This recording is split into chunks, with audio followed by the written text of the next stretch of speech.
I feel like the answer could be so long for me, but I feel like the gist of it is, where would any country be without blue collar? Boom. Like, it just building cities, countries. Without blue collar, I don't think any of us would be doing anything that we're doing.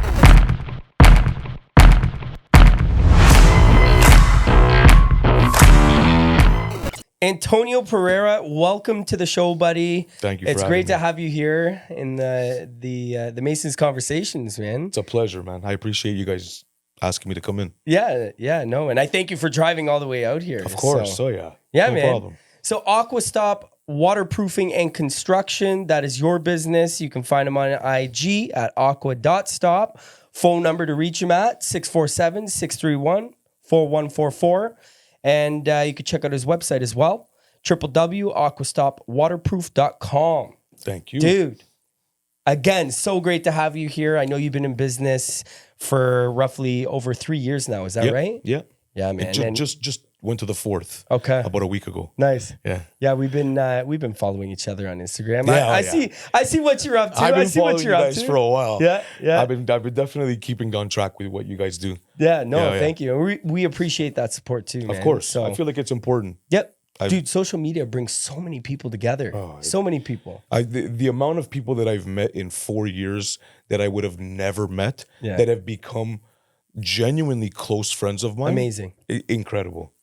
All because of Instagram, Facebook. Social media. Yeah. I know sometimes technology doesn't agree with us. Yes. But I still appreciate the use of technology and all the different platforms that we can utilize to grow our businesses. For sure. And make those connections, right? Networking is made so much easier now. I still do love the one-on-ones too, right? Me too. Face I feel to like face. you sometimes you can get a lot more from those one-on-ones than you would from the internet.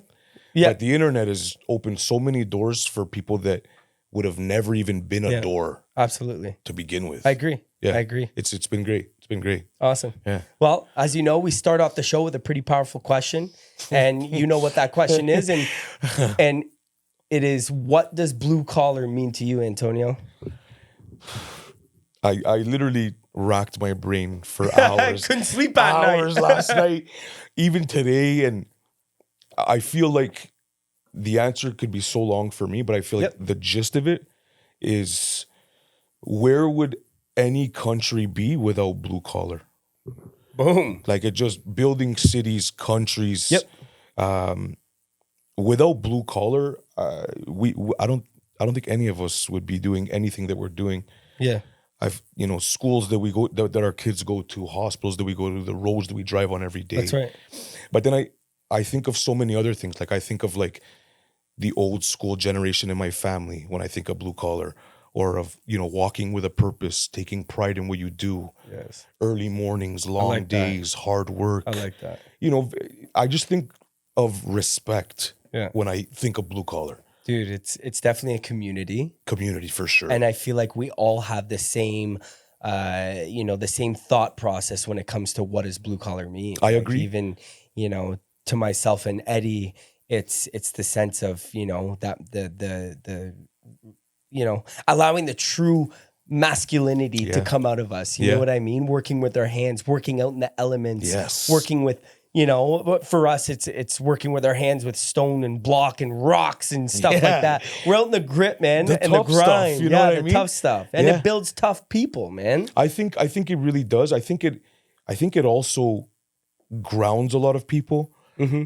It molds a lot of people to be completely different than a path they potentially could have been on without blue collar. Yeah. I feel like blue collar saved my life for sure. Nice. Because you could have gone a completely different road without blue collar. That's right. So blue collar is very, very important to me. Special. Yeah. For sure. Well, I'm glad we're all a part of that community. Yeah. Oh yeah. It's a community, and it's a lifestyle. It's a family lifestyle. Yeah. It's definitely a lifestyle. Yeah. That's awesome, man. I love it. That's sweet. I love it. I love being a part of it. Yeah. No doubt. Oh yeah. So when did you really enter that community? Like, when did you get into the trades? Right out of high school. Nice. Really. My grandfather, my uncle, they're all, blue collar guys, landscaping businesses, general contractors.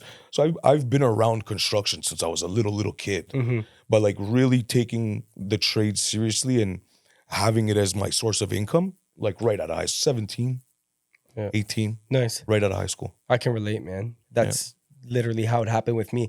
It really started actually in high school, summer work. Yeah, same with me. That's it. Yeah. And then once high school ended, it was like, okay, now we got to find a full-time job and this is what we're doing. And what did I do in the summer? Okay, I'll call that guy and away we go, Exactly. right? That's exactly how it was for me. Yeah. And then did you develop a passion for, like, did you get into waterproofing right away out of high school? Like what did that look like? First it was hardscape. So like interlock, flagstone, armor stone, retaining walls, stuff like that. Nice. I just love that driving bobcats and backhoes and stuff. Yeah. Playing with the toys. Yeah. But then I veered more towards waterproofing.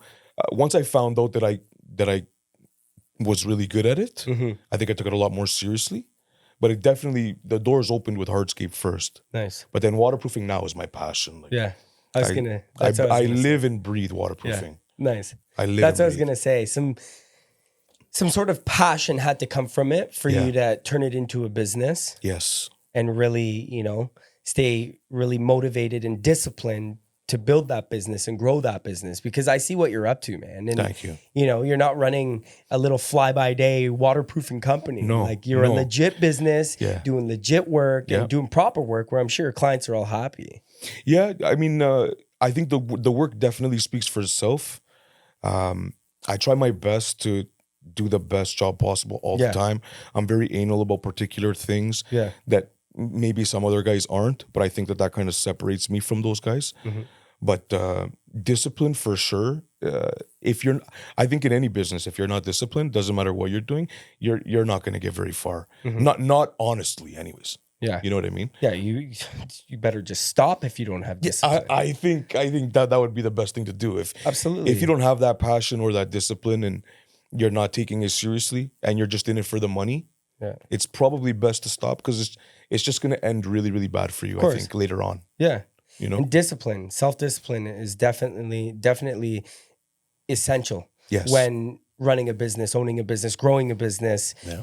Because if you don't have it, you're going to lose it all. And a lot of money too. A lot of money. And it's a lot harder than people think.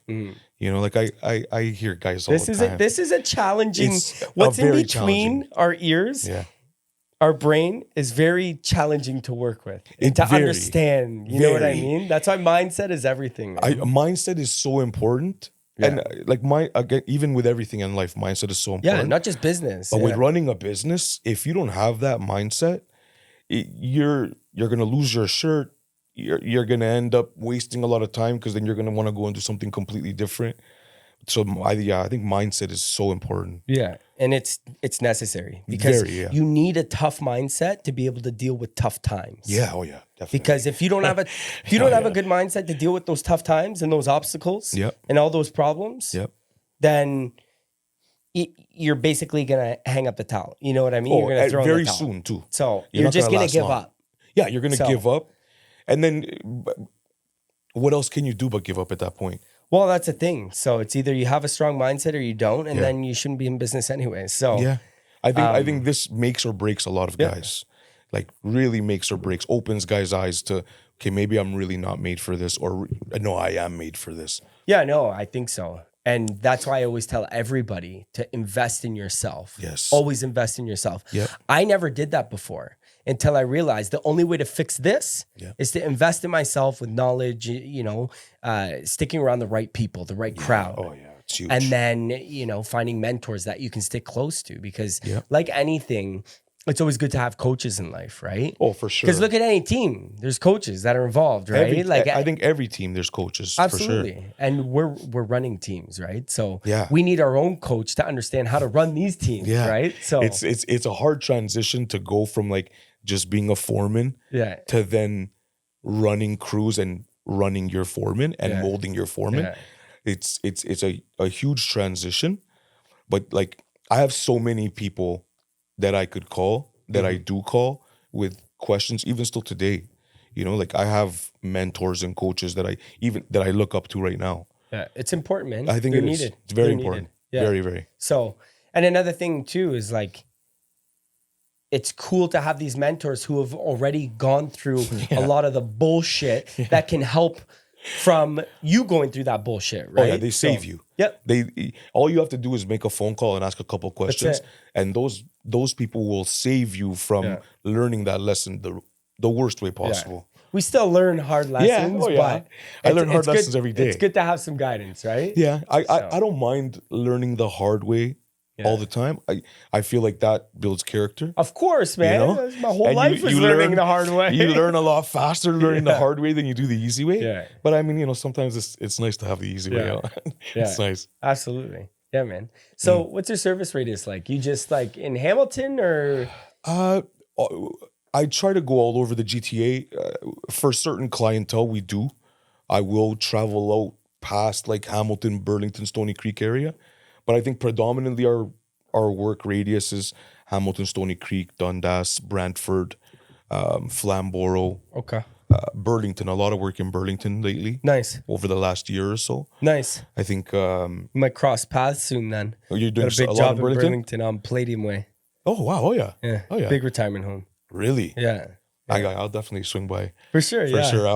We're always in Burlington. Nice. Always. I think we have... I think the referral base that I have in Burlington, I know that a lot of people that have been calling me from Burlington Quotes have said, "Oh, I'm part of the Burlington Moms group," and that's hilarious. I put it out there, and she's like, I had 10 people tell me, "Oh, call Antonio from Aqua Stop." So I think that's kind of helping. Word of mouth, man. We're referrals best way. Sweet. Best way. That's awesome. Yeah. How many guys you got working for you right now? We've got 5. Nice. Including myself too. Yeah. So there's 6 altogether. Yeah. We try to break it up into 2 crews. Yeah. We try our best. But we're all busy. Yeah.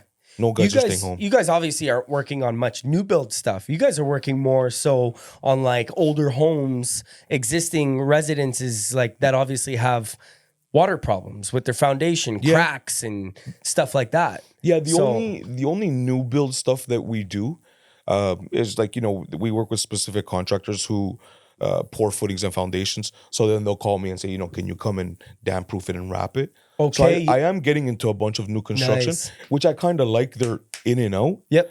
And the grunt work is done. The excavation, the backfill, I don't have to do it. Yeah. So those are ones where we can really go in, smash it out, Yeah. fill up a day. But a lot of the work that I get is I specialize in like 1920s, 1940 houses. Okay. So like natural stone foundations, no footings. Wow. So we do a lot of that. But I feel like there's so much work involved with the old homes that I'll never not be busy. And in retrospect, I wouldn't even need the new construction, but I like to get involved in the new construction as well. Dabble in both, right? Yeah, I'd like to, yeah. Yeah, no, that's cool. That's great. Obviously, that just opens up your market share, sure, right? yeah, So why not? Exactly. I'm sure you see some shit with those old houses. Oh, brutal, man. Dude, brutal. That's wild. Brutal. Even like I haven't even seen really an old stone foundation unless it's on a barn, like let alone on a house. They're brutal. Like in Hamilton, there's a lot. Like how much what your waterproofing products are usually like what? Like blue skin primers and stuff like blue skin I'll use on injecting green concrete. I don't do injections anymore. Okay. We used to. It's hard to warranty it for as long as I want to warranty with the injection. Oh, okay. There are some guys that they use more than just an injection. They add like a second component to the system, which makes it very warrantable. Okay. I'm not too skilled in the second application. Got it. So me just going in and doing like when 10 years ago we used to go do a quick crack injection for $400 in and out. But after 2 years it's re-leaking, right? Okay. So because I don't know that second application, I'm not well versed in it. Yeah. I stay away from it. But the blue skin on green concrete I'll use if like the drawings are calling for it. Got it. But I like to, parge, hydraulic cement, nice, aqua block, primer, yellow jacket, membrane. I like to use a breathable system. Okay. The breathable system, it's just easier for me to warranty. Yep. It helps carry water a lot faster. Nice. Like products like the blue skin, if you make that one little mistake, it can ruin, 100 square feet of that. But with the breathable system, it's almost foolproof. And when you say breathable system, are we talking like that dimple board? Yeah. Like, Yeah. yeah. So obviously the water can pass. It allows and that water to travel airflow, down, whatever. airflow. Yeah. It's basically how I learned, Okay. and it still works. Nice. It's So why reinvent the wheel? yeah, right? you know what I mean. Like, Yeah. I would. There's a couple other products that I've got some training on, and back in the day, and in regards to like hydrostatic pressure waterproofing, Okay. elevator pits, reservoirs, stuff like that. That's a little bit more of a niche market. It's hard to find clientele who are even aware of that product. Mm-hmm. But the Aqua Block, the hydraulic cement, the membrane, it's I'll never stop doing it that way. Never. Nice. Yeah. So it like, works. my thing is, how the hell do you do that with natural stone foundation? So like, it's super hard. because a lot of parts. It's not a flat surface. No, and those are the jobs where the aesthetics of my work go right out the window. Like the membrane's not tight and flush and clean like I like it. So those ones there are, it's hard to show those just because I'm anal about it. But it's a little bit more intricate. A lot of parts, tuck pointing with hydraulic before any waterproofing's even done. And then, like, you can't shoot pins into the natural stone. So you got to get the membrane on the wall in different ways with termination strap. So it's a little bit more difficult. Okay. But the problems that come with those natural stone foundations are like the brick foundations with no footing. Mm-hmm. Really, they keep the business going. Of course. Yeah. And obviously your main goal is to stop the water from going inside the house, Yes. right? Yeah. So regardless of if it's looking pretty or not on a stone foundation, No. as long as that water's not going inside, That's you've right. done your job, you can leave, you can be happy, you can sleep at night. 100%. Yeah. As long as I have the peace of mind that it's not going to leak, I don't really care too much how it's going to look because it's going to get backfilled anyways. Yeah. I'm just super anal about things. Yeah. No, that's important, Very, man. yeah. You believe in quality, right? Yes. Yeah. Quality is important. Quality, good service, that's going to take your business a very long way. For sure. For sure. And that's kind of, my philosophy as well, right? So, yeah. I mean, you guys got to deal with the same thing, right? Yep. Like your work's got to be top notch, referral base. That keeps the referral base growing. So you guys know exactly what I'm up against too. You guys are up against the same thing. Yeah, definitely can relate. For sure. So what type, do you do very large projects or is it mostly like residential, like homes, or do you do like churches and... I did a couple churches. I did a couple Taco Bells. Oh, cool. So I've done some relatively bigger projects. Nice. That just started last year because we're starting to get some traction. We're still a relatively new business. Yeah. At the beginning, it was just residential. I wasn't getting those. But then as people on Instagram started to see the work, I guess they kind of resonated with my passion and the way I talk about things. I started to branch out to getting, some big... We just did a school in Hamilton. Nice. I did a church in Jane and Finch area, did a church in Vaughan, a couple Taco Bells. So we're starting to branch out to some bigger projects, that was the goal. Mm-hmm. Obviously, residential for me it's always going to be a huge part of my business. Mm-hmm. But those bigger scope jobs, I like being on the bigger scopes. Yeah, I like it. It just feels more construction-y to me, Yeah, You know? And I feel you, man, because that's kind of where we started with TMC Masonry, was residential. But I knew I always wanted to get into the larger scale projects, and I had to make that move to commercial, institutional. And was it hard to make that move? So it wasn't hard. It's just making the right connections with the right people and expanding that network with more larger, reputable, credible general contractors. Yeah, that's the thing. And making those connections, you got to start really implementing LinkedIn, because that's where a lot of the business professionals are, the LinkedIn. Bigger GCs, right? LinkedIn, yeah. And I don't have a LinkedIn. We're gonna talk after the show. I'm gonna give you some great pointers. I don't want to. I'm not giving all my pointers out right now. I'm not giving all my pointers out right now. Just tell me after. Then. Yeah, no doubt. But you know what? So with the smaller projects, like the residential stuff, you obviously, what's your PPE look like in situations like that? Are you guys wearing hard hats? Are you guys wearing, On residential, I'm not going to lie, no. We're not wearing hard hats. We're not wearing any high vis. That's obviously, the steel toes. If we're chipping out cracks, then we're wearing safety glasses. Mm-hmm. On the bigger projects, we got the hard hats, the high vis. But on residential, not much. Okay. I'll be honest. Yeah. Other than just a standard. That's right. Your boots. Yeah. Steel Boots, toe. Yeah. eyeglasses in the hole when you're chipping. Yeah. But other than that, it's in regards to the PPE, not too much. Yeah. And you guys obviously wouldn't really like, have you ever seen MOL come to one of your jobs that you're waterproofing when it's residential? No. Yeah. Not at all. Never once. Well, thank God. Lucky. Thank God. But I mean, if they did come on the residential, I don't really know how much flack they would give me for like no hard hat and stuff. Because it's private, right? That's what I mean. It's all private. Like even when I'm calling in locates, it's all for private. Yeah. Nothing on public property. Yeah. Those bigger jobs, like those Taco Bell jobs, we had MOL come on a bunch of times. Yeah. But you know, on their you guys are good though on those jobs. Oh, for sure. I run a tight ship. So if that's what it's calling for, nobody's ever going to be able to come and say, hey, Antonio, like one of your guys isn't doing that. Yeah, because you already you took care of all that already. Oh yeah, they'll grab their cooler and go home right away. Yeah, see ya right away. Yeah, you obviously have zero tolerance for that. Zero, because that one guy coming to me to give me flack about one of my guys could go and tell 10 other guys and ruin 10 potential other jobs for me. Of course. So, which would only take money out of their weekly paycheck too, right? So you want Aqua Stop to look professional. 100%, yeah. At all times. Yeah. And when you're dealing with these commercial jobs, institutional jobs, dude, that's how it is. You cannot, you have to always show up with all your PPE, your high vis, earplugs, everything, eye protection, safety hat, like everything. Everything. And then there's your, right before you even start working, you have to do your orientation and then daily sign-ins and then weekly toolbox talks. The normal all stuff, that right? jazz, yeah. And but it's good. It is. It's necessary. A lot of people will talk like it's monotonous and tedious to do, but it's very important. It's very necessary. Absolutely. Very. We want all of our guys to go home safe, right? Yeah. So of course. Okay, here was my mentality, okay? And I don't know if you thought about this before too, but my mentality was like, fuck, like we're not getting any work done. The guys are on the clock. We're all here just standing around.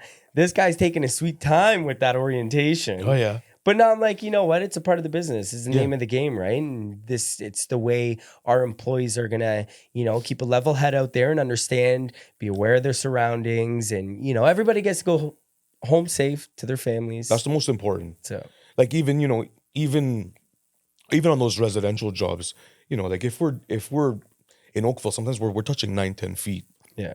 To the footing. Yeah. So like having big holes. Big holes, having the same conversation about shoring and looking for cracks and being aware and always having a top man, never always with a shovel in his hand. Wow.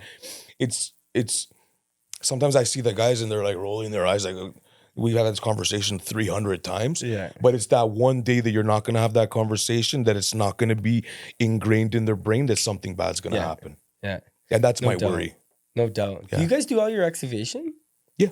Nice. I mean, we'll sub out for like the bigger excavations, even like full perimeters. Yeah. Especially if we have more than one job open at the same time. Okay. I'll bring in guys like, like High View Construction or Burrs Woodworking. Those two guys will bring in their machines and they'll excavate for us. But a lot of the time, we're just doing it in-house. Nice. Yeah. Do you guys rent? Do you guys own? Like you guys are using skid steers, mini X's, or are you guys using some larger equipment as well? We've used a backhoe on a couple bigger projects. I just rent that out. Yeah. If we're doing the digging in-house and I need a machine or a skid steer, at this point right now, I don't own any yet. Okay. So that's the goal though. By the end of this year, I'm almost positive I'll have maybe even 2 mini X's. That's the goal for the end of this year. Good. It'll just, help me out. I'm renting all the time, right? Yeah. But those other two guys that we bring in, they own their own machines. They bring them down. They float them. Perfect. That's all incorporated in their quote to me. Yep. But that's definitely a goal this year, is to get at least 1 mini X by the end of the year. Good. Yeah. It's a good goal to have. Yeah, I think it's nice having your own equipment, man. I started the same way, renting. Yeah. Till you get to the point where you're like, okay, ready to purchase. Here we go. That's right. And once you get that first toy, you're so excited. It's yours. You want to keep it shiny. Oh, yeah. Then everybody who sits in that machine, you're like, whoa. Easy. Take it easy. This is a brand new machine. Warranty doesn't last forever. No, not forever. And it's funny that you say that, because even just like your standard tools, like stuff that you didn't have at the beginning, quick cuts, jumping jacks, hammer drills. I didn't have any of this stuff when I started. So even sometimes I'll stare at the jumping jack and it's destroyed, and I'll take a picture of it just because it's mine. You know what I mean? I worked very hard to get that. So those little wins, I talk about the little wins all the time with everybody. Yeah. Having that fleet of tools for me it's a little win, but it's a huge win for me at the same time. Absolutely. So I know for sure when I get a Mini X, I'll be sitting in that thing for 3 hours for sure. Absolutely. Just twirling around. 100%. 100%. No, that's awesome. That's gonna be your baby. That's great, dude. And a jumping jack, I don't think that's a very cheap tool to purchase either, though. No, it wasn't. So no, I'm sure there was that sense of pride when you bought that. Yeah, it cost me about $3,000. $3,000, and it wasn't even brand new. I mean, it was relatively new. Yeah, but it wasn't brand spanking new out of the store. It cost me $3,000, and like we've probably spent about $100,000 in tools over the last 4 years, just getting everything together. It's all an investment. Yeah, it's all it's so important. Of course. I feel like anybody who's limiting themselves on trying to be stingy and not spending that money on those tools, that's just gonna take your business to a next level. Yep. You're really selling yourself short. Mm-hmm. Very. Well, I'm sure you're aware of this. Like, you invest in good equipment, good tools that attracts better clients, that attracts better employees. I'm sure your employees appreciate all the tools that you have, right? Instead of stomping or using a hand tamp or using a jumping jack, you make their life easier. Yeah, a lot easier. Yeah, it's and then the guys. I feel like the guys take the jobs more seriously when they see that I'm taking it seriously enough to purchase the tools that are going to make our job easier. Of course. So like they can appreciate, everybody can appreciate it. And like you said, like, the client sees you pull on site with quick cuts, jumping jack, hammer drills, you have every tool you need. They're like, okay, these guys are legit. Yeah. You know what I mean? It's good shit. You're organized with your tools. Like, you don't want to show up with a bunch of rusty shit and quick cuts leaking gas everywhere. No. Muffler's broken. It's screaming so loud. Definitely you don't want none of that stuff. Definitely not. I spend a lot man. Yeah, I spend a lot on maintenance to keep the tools maintained. Yeah. Because like you said, sometimes you'll see guys with a quick cut and it's blowing black smoke exhaust and you can't even see the backyard anymore.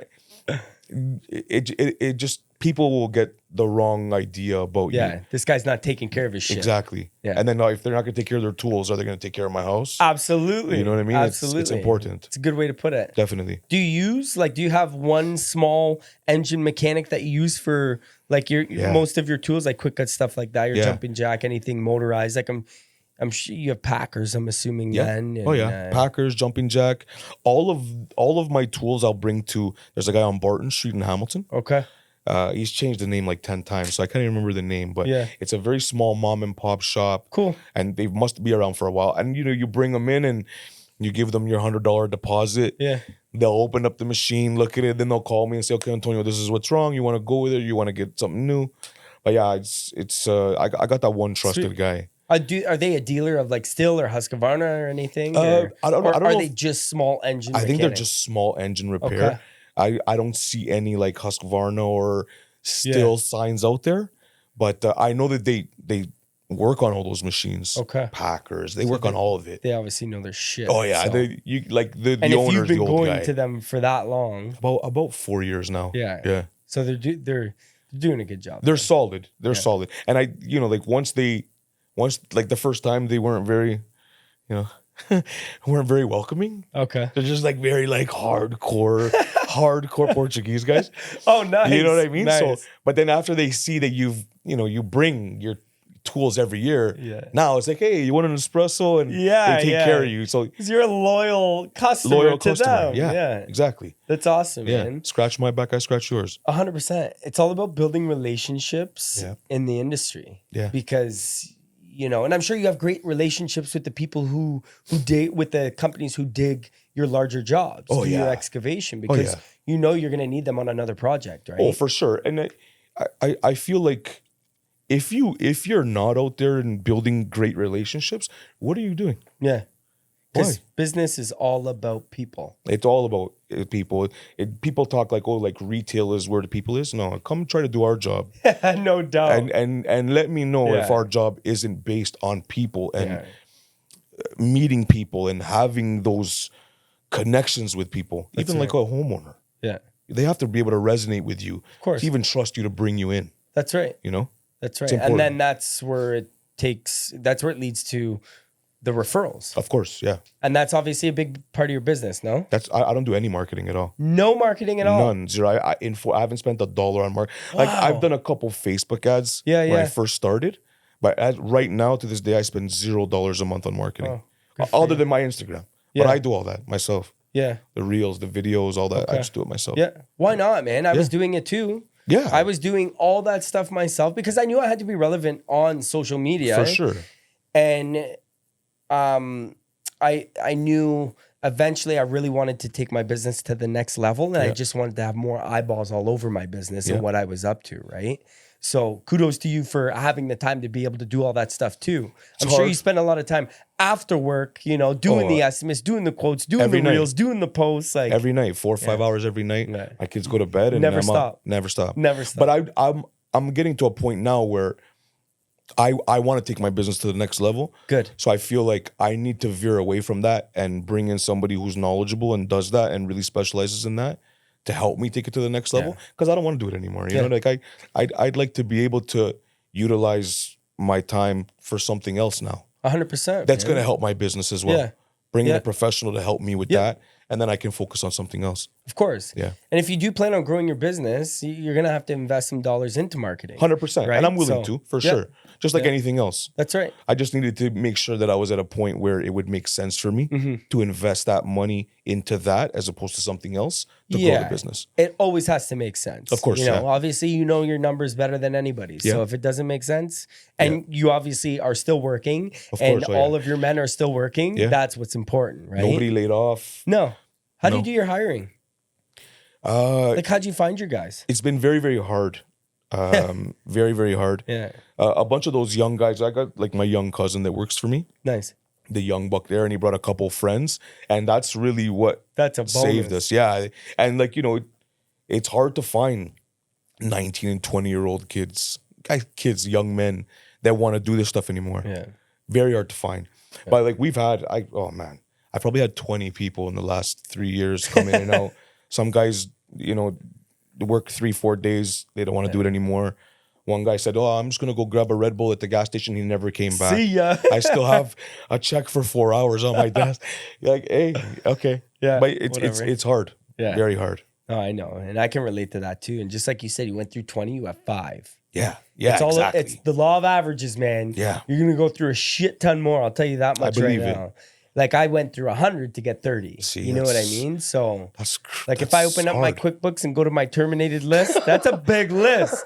Antonio, it's a big list, man. So what have Looks you like found, the Old Testament. What have you found was the reason why? Was it just because the work was too hard for them, or? Yeah, man. There's a lot of so here's the thing is like in masonry, laborers, operators, masons, they all get paid top dollar. Mm-hmm. They get paid great money. So once they see the dollar signs, whether they have a passion for it or not, they come. Yeah, then they realize, this is hard work. And then next thing you know, I'm sick the next day. Oh, yeah. Oh, you know, I promise it won't happen again. And then next week it becomes a trend. And I don't let that trend go on. I just say, you know what, it's not working out. So you basically stop it right away. 100%. And that's the benefit of not being union. Yeah. I don't want no union taking care of no lazy bastards on my crew. Yeah, I'll never. I want to be very selective with who's on my crew, just as I'm sure you do too, right? Oh, very, yeah. Very. So, I feel like if you're not, like, it's nice to say, like, if you can have 100 amazing employees, that would be amazing. Of course. But to be selective, I feel like is very important, especially at the start. Like, you know, like I want to get to the point where I have 30 employees, 30 real good employees. But if I only have 5, I got to make sure that they're solid 5. That's right. Because otherwise, I'm screwed. You know. Because you only have those 5, right? That's what I mean. So if those 5 don't work out, now I'm scrambling to look for another 5. Yeah. At least. Yeah. Just 2 at least. Yeah. It's been difficult. No doubt. It's definitely been one of the harder things in running a business is finding employees. Finding and managing. Managing is hard. Employee management, bro. It's hard, man. It's tough. It's very hard. It's very, very tough. I'm learning as I go. Yeah. It's very hard. You seem very, you know, personable. Like you're a good, thank you, a humble human that can deal with people. Thank and I'm you. sure, I appreciate that. You know, you have a kind heart, and I'm sure your employees see that. So, yeah, you know, being a person such as yourself, and having respect for all your employees, they're going to give that right back to you. Yeah, So, we have that conversation a lot, actually. You know, I've worked for some really shitty people before. yeah, Very shitty. And I don't want anybody to, I never wanted anybody to kiss my ass for doing my job. But I try to, I don't want to be too nice to my guys all the time. I don't want to boost their ego too much. But if we smash a big job out, I'll say, hey guys, man, you guys smashed it this week. Good job. I'll throw everybody an extra $100. sure. Just because then, like, if I need them to work till 8:00 one night in the summer in July and it's 43 degrees, but I want to finish the job, when I go to them and say, hey guys, you guys want to work an extra 2 hours today? Smash this job out. They're gonna remember those times and be like, yeah, that's cool. Let's do it. Absolutely. You know what I mean? Yeah. It's all, everything's reciprocal. Of Everything. course. Yeah. You get what you give. That's right. You get what you give. Absolutely. Yeah. Absolutely. So obviously you do all your estimating, right? Yep. And I'm assuming you supply and install when you do your quotes. Everything. You supply all your material, everything. Everything. Labor, material, delivery, mobilization, disposal, everything. That's, you do have a big scope of work there to deal with. Yes. So when you are putting a quote together, is it just all based on just materials and then time? Because that'd be, no, I for feel like that'd be waterproofing, tough to price. It's really tough like that. I've tried to price like that before, and I've either been really off with my numbers, Okay. or it's just taken me a lot longer to price something relatively easy. Yeah. For the waterproofing, I'm just at per linear foot. Oh, nice. So within that linear foot cost, Yeah. depending on access and depth, Yeah. it covers my material, my labor, and disposal within that linear foot cost. Okay.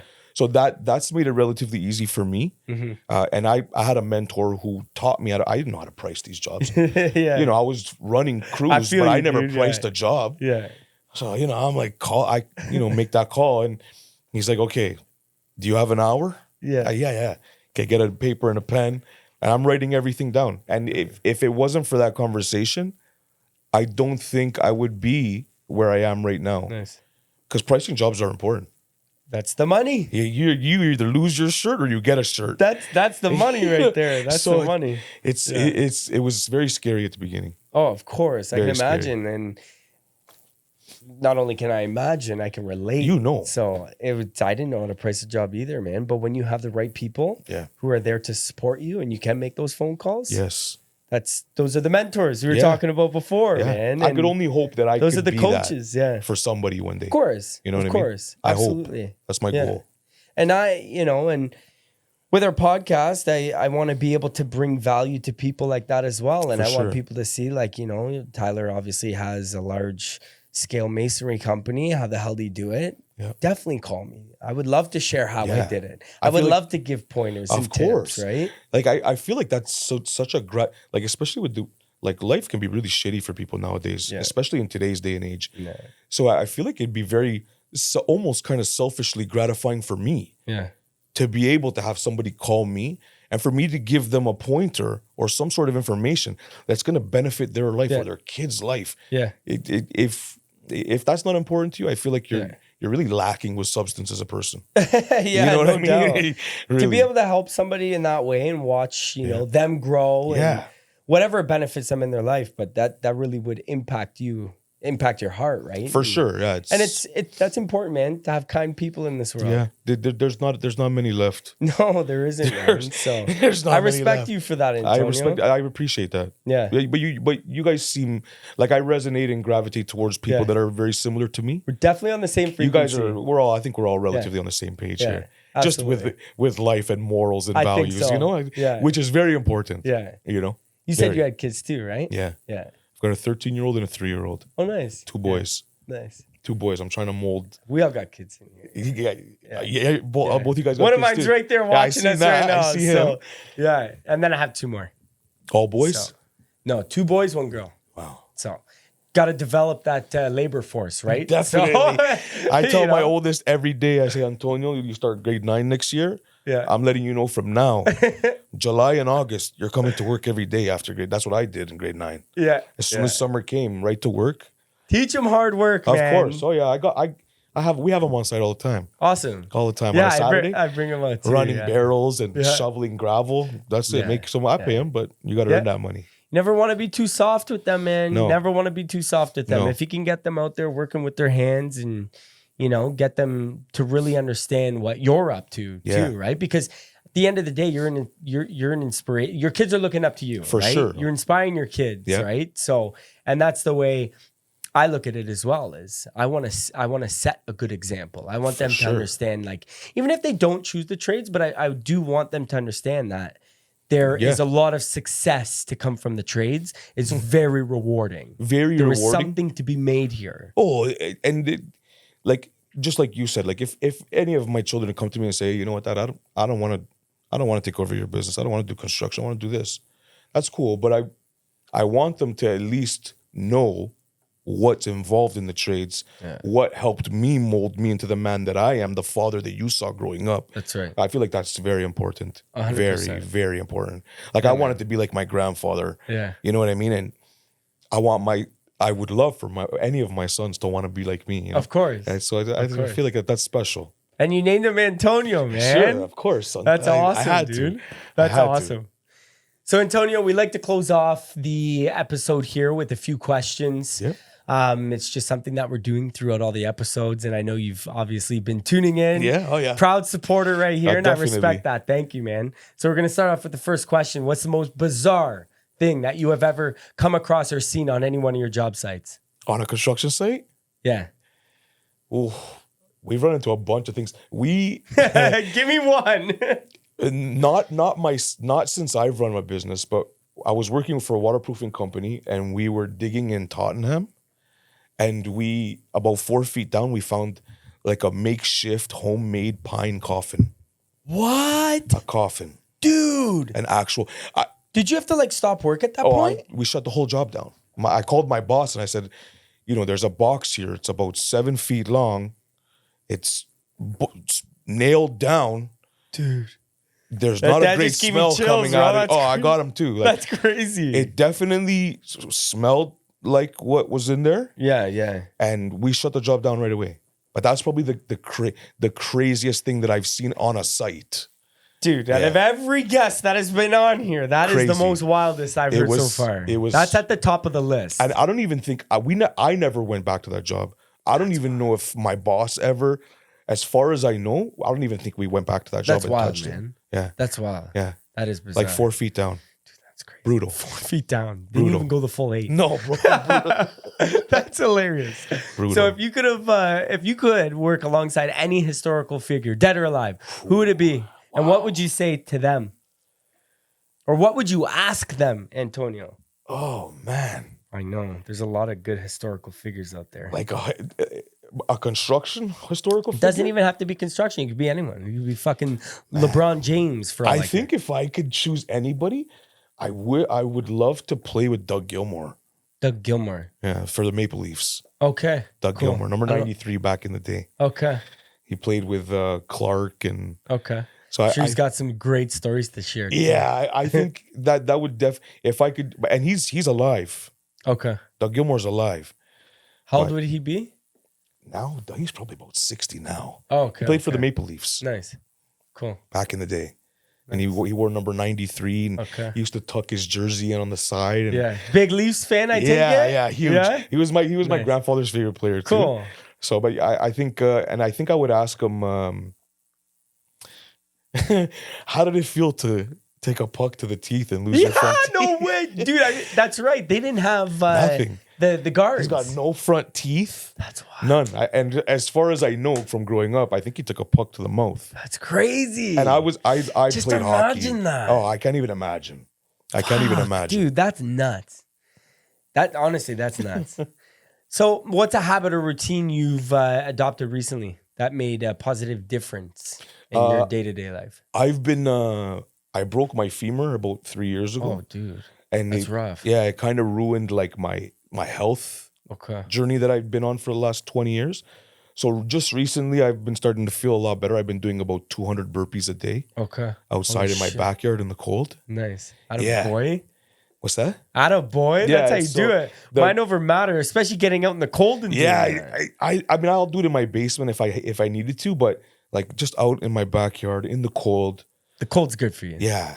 Like just in like just a wife beater, Attaboy, there jogging you go. pants. Nice. That's been my new beneficial thing that I've been doing. Cool. Yeah. Man, and there's so many benefits to cold. I'm sure you've heard of it, Oh, like yeah. the cold plunges and stuff like that. I want to get one here. I want like, to too, so bad. We could do our next episode will be like what Kevin Hart did, cold as balls. Okay, Hey, stay tuned. Stay tuned. I'm good for whatever you guys want me to do here. That leads me to the next question here. What's the most memorable piece of advice you've ever received, and how has it influenced your decisions or actions? You know what? Man, that's such a good question, man. Right? I've had so much beneficial advice. Ooh. I know. I'm sure you've had a lot of mentors. Man, I feel like I've had so much advice about being a dad. Nice. So I think one of the best pieces of advice that I got is you have to be your child's parent before you're their friend. Okay. That's probably the most beneficial advice I've gotten in a long time, just in like the big picture of life. Yeah.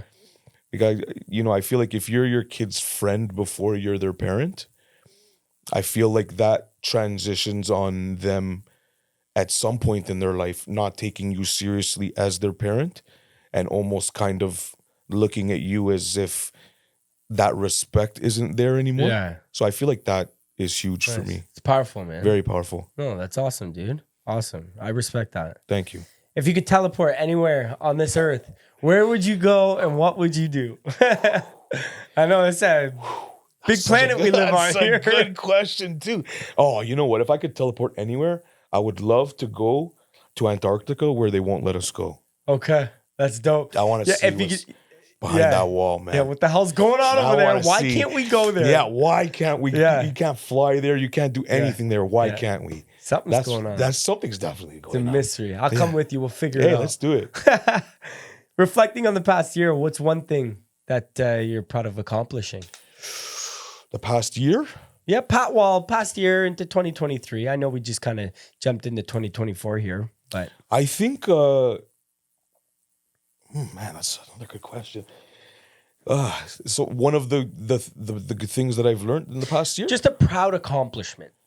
I think getting asked by respected people in my industry, like you guys and other podcasts, to come in and talk about something that they can see that I'm passionate about and that they respect me for. I think that's probably the best thing. Yeah. Dope, man. That's definitely awesome. I think this for me, this is something to be proud of. Nice. Because, I think guys in our industry, they can tell if you're a hacker, if you're real about what you do. That's right.